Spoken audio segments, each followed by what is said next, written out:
Hi boys and girls, Mrs. Correa here for your math lesson. Let's continue with Module 8. I'm ready to jam. Math on the spot. Say it with me. Today I can. Interpret data on tally charts.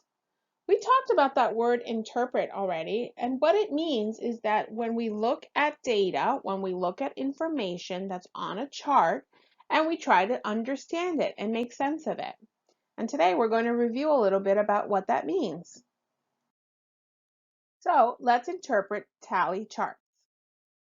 A tally chart uses tally marks to show how many. This tally chart here shows which letters some children named as easy to write. So they went around and they asked all the children and said, which letters do you think are easy to write? And then they count the answers that each child picks. So it tells us in the title that it's easy letters to write. And the letters are L, V, and X. Those are the letters that they named.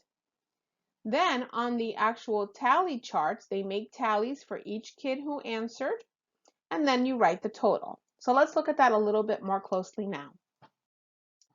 We're going to fill in the totals to complete the tally chart. So how many children said that L was an easy letter to write? Well, we can count the tallies, right? 1, 2, 3, 4. Number 5 shuts the door. So 5 children said that L was easy to write. Now let's look at V.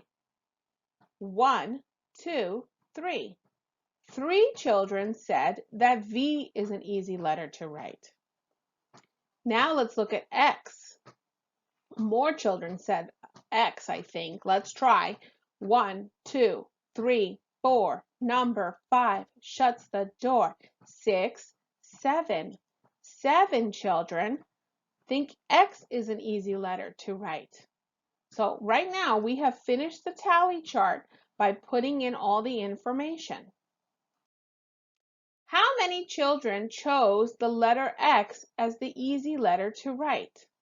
Again, let's count X. 1, 2, 3, 4. Number 5 shuts the door. 6, 7. 7 children said that X was easy to write. Check, check. Let's go on to learn how we represent data with tally charts. Again, it just means that how we show information using a tally chart.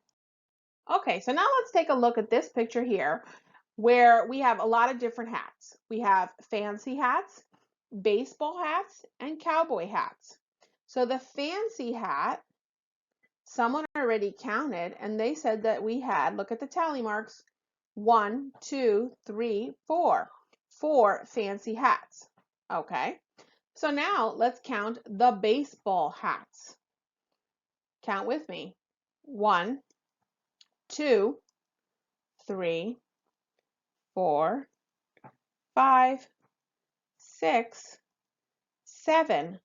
7 baseball hats, making the tally marks. Ready? 1, 2, 3, 4.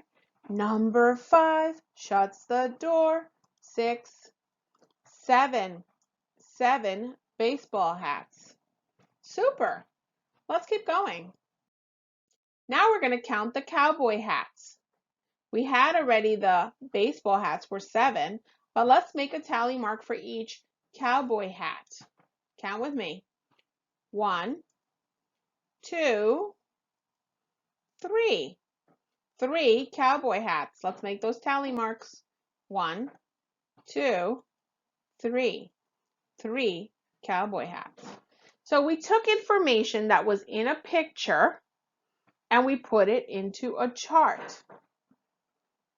That's how we use data to help us organize information and understand what we're looking at.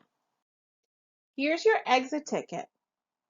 How many fancy hats are in the store? I want you to finish the tally chart and then tell me how many fancy hats are in the store. ¿Cuántos sombreros fancy, que significa elegante, hay en la tienda? Por favor, termina en la tabla y contesta la pregunta. Take a picture of your work and send it to your teacher on Class Dojo. Tírele una foto, envíalo a la maestra en Class Dojo. Boom! It looks like Mr. Hensel's head exploded because we did one more week of awesome data. This week, we worked on our tally charts. We are awesome superstars in the first grade.